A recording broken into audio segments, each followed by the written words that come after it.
Europe. L'économie, Axel de Tarlé, la Grèce retrouve le sourire, la croissance repart enfin, c'est un excellent signal pour toute la zone euro. Oui, la crise grecque est terminée. On va du coup pouvoir maintenant passer à une nouvelle étape dans l'union monétaire. Alors tout d'abord, la Grèce. Eh bien, figurez-vous qu'on attend 2,5% de croissance cette année en Grèce. C'est mieux qu'en France, on devrait faire 2%, même mieux qu'en Allemagne, qui devrait faire 2,3%. En matière de déficit public également, les Grecs font mieux que nous.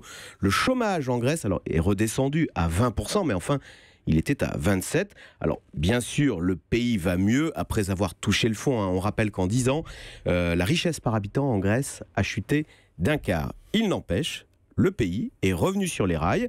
Il peut à nouveau emprunter tout seul sur les marchés financiers. L'aide européenne doit d'ailleurs s'achever cet été. Donc, la zone euro qui menaçait d'éclater avec cette crise grecque, souvenez-vous, la zone euro a tenu bon. Il faut souligner parce que ça n'avait rien d'évident.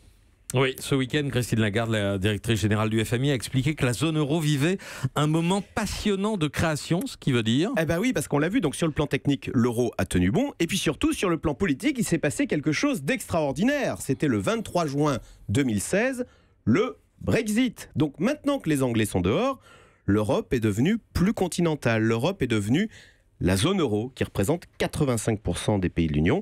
Donc maintenant qu'il n'y a plus les Anglais, l'Europe, c'est l'euro. Et finalement, c'est beaucoup plus clair pour tout le monde.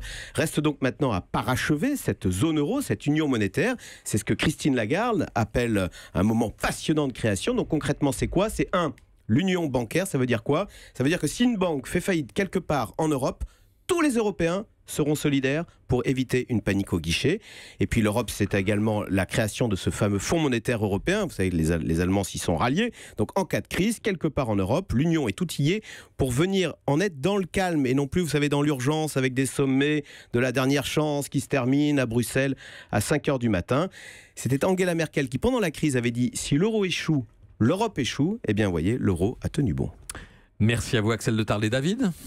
Eh bien, une question concernant celui qui a mené toutes ces réformes. C'est Alexis Tsipras, c'est tout de même surprenant.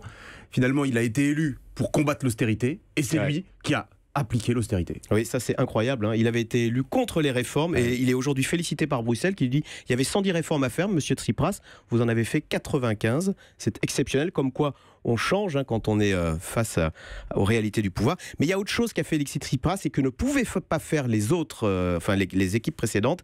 C'est qu'Alexis Tsipras, il était neuf et il a donc mis fin, il a fait reculer en tous les cas le clientélisme et la corruption qui gangrènent l'État grec. Europe 1.